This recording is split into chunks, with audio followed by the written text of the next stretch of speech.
Okay, we're here with C.G. Henderson, author.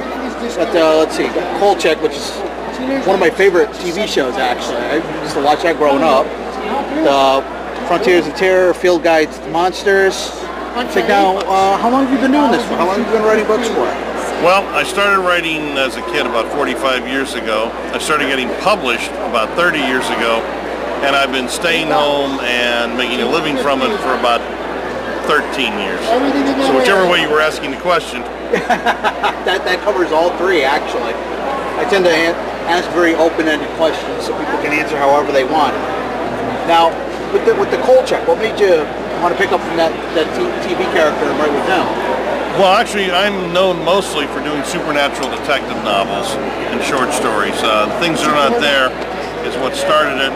This is the latest one. I mean, it's actually a modern-day story, but since it's vampires, everybody's in the sort of like the costuming that they started in. Long live.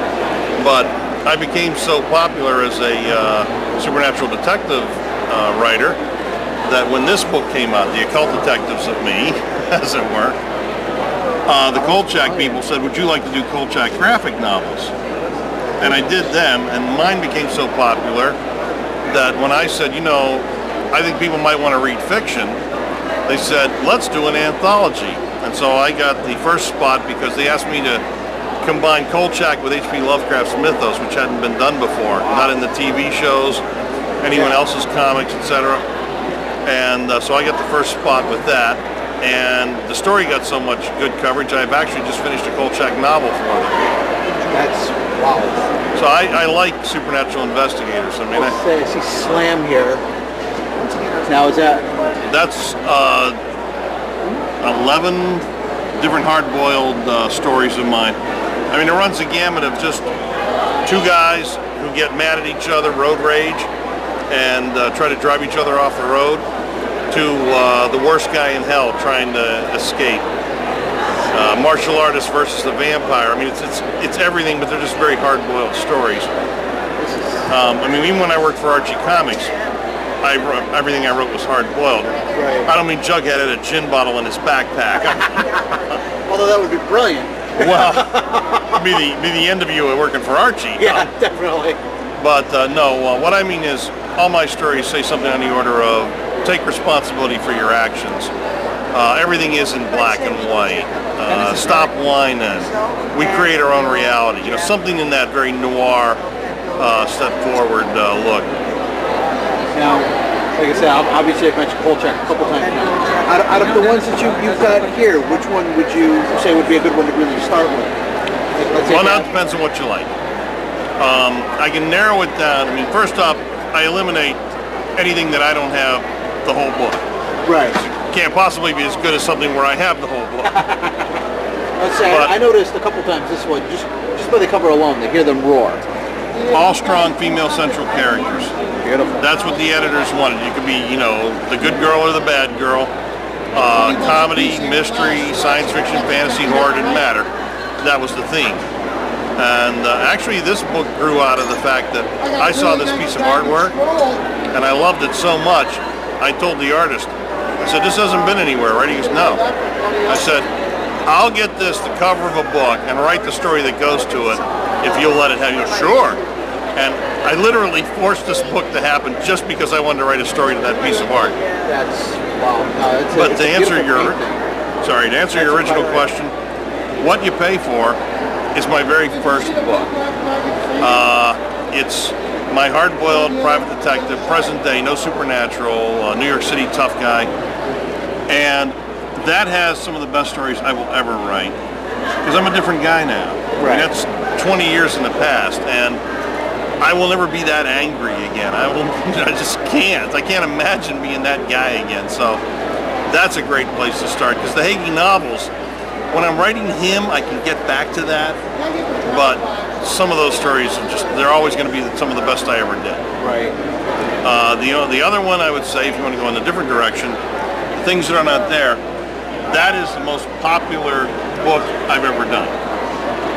That's the first in the series. There's 8 books in the series. There's dozens of short stories. This comic is actually one of the characters from the series. They wanted a very independent female comic book character, but they didn't want the typical, the big breasts, lots of guns, lots of knives, lots of karate. They wanted something different, and they said she filled the bill. And I said, wow, because I'd never thought of doing solo things with her. But now she's got like a half dozen of her own short stories, let alone the comic, and it just gets easier every time. But the Teddy London series, I mean, they're in Spain, and France, and Germany. The game comes out next year. I mean, it's a runaway hit. The game coming out now. What type of game? Video, role play? Role play. No. Miniature RPG. Wow. That's my favorite, so that's what I went after first. See, now I have to admit, see this stuff right here? I grew up with this stuff. What, now, you're selling this. Now, did you write the book for it, or did you contributed to it? Like many books, the editor got his name on the front, and the three of us got our name on the back. Ah, okay. Editors are like that. Yeah, sometimes they do tend to try to take more credit. And now, with this, what exactly what was your contribution to this? Did you just help? Well, if you open it up, take a look. Sure. Basically, we all did our, monsters. Ah, okay. We were given monsters to track down and do. So, I mean, and I did some of the forward work and appendix work because it's literally supposed to be a real field guide. We give you their habitat, what they eat, what they kill. That's great. Where how big they are, and whether or not they're evil. I mean, is this a dangerous monster? Is it a friendly monster? I mean, Shrek's in there as well as Pinhead. Yeah, well, it's like we got like two versions of Frankenstein here. I saw Godzilla and King Kong in there. Well, yeah, there's even a size comparison chart in the back. Yeah, this is amazing. See, because it's like I noticed this because a lot of these movies are what I grew up with. Vigo from the old Ghostbusters movies. See, if you like things like that, my encyclopedia of science fiction movies. Yep. Oh my heavens. Oh wow. Talk about 2.5 years out of my life. If I hadn't been a film critic for 23 years before I started it, I'd still be writing it. Yep. When they asked me to do it, they said, "Oh, there won't be more than 600 movies." 1,800 movies later.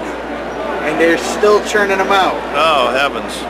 Like we actually reviewed the new Superman movie a couple weeks ago on our show, and a lot of the critics ended up not liking it. That's because it's terrible. And I actually enjoyed it. That's what makes horse races. I enjoyed it only because they actually picked up where the second movie left off, and ignored 2 and 3 because those were horrible. You mean 3 and 4? Or what did I say? 2 and 3? Yeah, 3 and 4. Again, I'll learn how to speak eventually.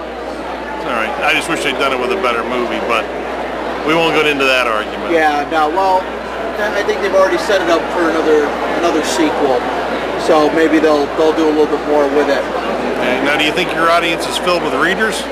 Actually, we've got some readers. We've got movie buffs. We've got anime buffs. We've got a little bit of everything. Well, then what I want to tell them is, gang, there's always free short stories at cjhenderson.com. Come on in and read them. Feel free to contact me and tell me what you thought. 30 years, I've answered every piece of fan mail so far. Beautiful. Thank you very much. Sometimes it takes a little while. You can go 2 weeks with nothing and then all of a sudden get, I think the record was 67 in one day. Wow. Snail mail and email, just like fell in on me. That took the rest of the month. I was going to say, you were busy for a while. But thank you very much for talking with us. Oh, I heavens no. appreciate it. Thank I you wasn't so trying much. to race by, but...